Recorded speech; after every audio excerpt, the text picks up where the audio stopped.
আসসালামু আলাইকুম রহমতুল্লাহ। বন্ধুরা, এই যে একটা পেঁপে গাছ, এই পেঁপে গাছটার সাথে এখানে একটা স্ত্রী গাছ ছিল আর একটা পুরুষ গাছ ছিল। তো স্ত্রী গাছটা, এই পুরুষ গাছটা এইভাবে বড় হয়ে গেছিল গা, যে আমি যখন পুরুষ গাছটা কাটছি তখন আপনাদেরকে একটা ভিডিও দিয়ে বলছিলাম, এই যে দেখেন এখানে আমার এই যে স্ত্রী গাছটা, এই গাছে ফল আসতে আসে না, ফল খুব কম ছিল। তো যাক আলহামদুলিল্লাহ, পুরুষ গাছটা কেটে দেওয়ার পরে এখন দেখেন এর ভিতরে যে দুই একটা ফল ছিল, ফলগুলো মাশাআল্লাহ বড় হয়েছে। এই যে দেখেন ফলগুলো বড় হয়েছে, পাশাপাশি এই আরো সুন্দর করে ফুল ফল আসতে আছে আর কি। তো বন্ধুরা, এটা আসলে আমি প্রথমে বলছিলাম যখন একদম ফার্স্ট টাইম আপনার এই যে তিনটা পুরুষ গাছ আর কি আমার বাগানে রাখছিলাম, এর ভিতরে এটাও একটা পুরুষ গাছ ছিল।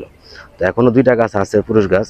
তো এই পুরুষ গাছটা কেটে ফেললাম এই কারণে, কারণ এই স্ত্রী গাছটা একদম দুর্বল হয়ে গেছিল গা, এর ভিতরে বেশি একটা ফল ছিল না। আর এই যে দেখেন, আমি দেখাই সুন্দর করে, এই যে ফলগুলা ছোট ছোট ছিল।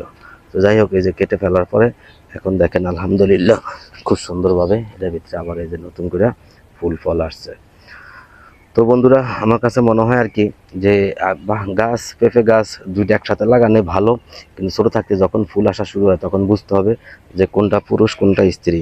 তখন যেটা পুরুষ, হয়তো যদি আপনি অনেকগুলা গাছ লাগান, 10টা গাছ লাগাইছেন, তাহলে একটা পুরুষ গাছ থাক, সমস্যা নাই, এর বেশি রাখার দরকার নেই। ওটা কেটে ফেললে যে স্ত্রী গাছগুলা, সেটার ভিতরে ফলন ভালো হবে। এটা আর কি, যে আমি এই ভিডিও তো আপনাদেরকে আগে দিছি, বলছি যে দেখেন কেন কাটছি, এটা আপনাদেরকে বলছিলাম। তো যাই হোক আলহামদুলিল্লাহ, এখন আমার কাছে এই পর্যন্ত ভালোই লাগতেছে। দেখা যাক কি হয়, ভালো মন্দ অবশ্যই আপনাদেরকে জানাবো। তো বন্ধুরা, আপনাদেরকে বললাম আর কি এই কারণে, কারণ যখন এই পুরুষ গাছটা কাটছি তখন আপনাদেরকে একটা ভিডিও দিয়ে বলছিলাম যে দেখেন আমার স্ত্রী গাছটা খুব দুর্বল, অথচ পুরুষ গাছটা এতটুকু সবল যে ও খালি ফুল দিতেছে, বেশি একটা ফল নাই। আর দ্বিতীয় কথা হলো, এটা তো স্ত্রী গাছটা একটু সবল করার জন্য আর কি পুরুষ গাছটা কেটে ফেলছি। যাক আলহামদুলিল্লাহ, এখন মোটামুটি ভালোই লাগতেছে আমার কাছে। তারপরেও দেখি কি হয় না হয়, ভালো মন্দ অবশ্যই আপনাদেরকে জানাবো।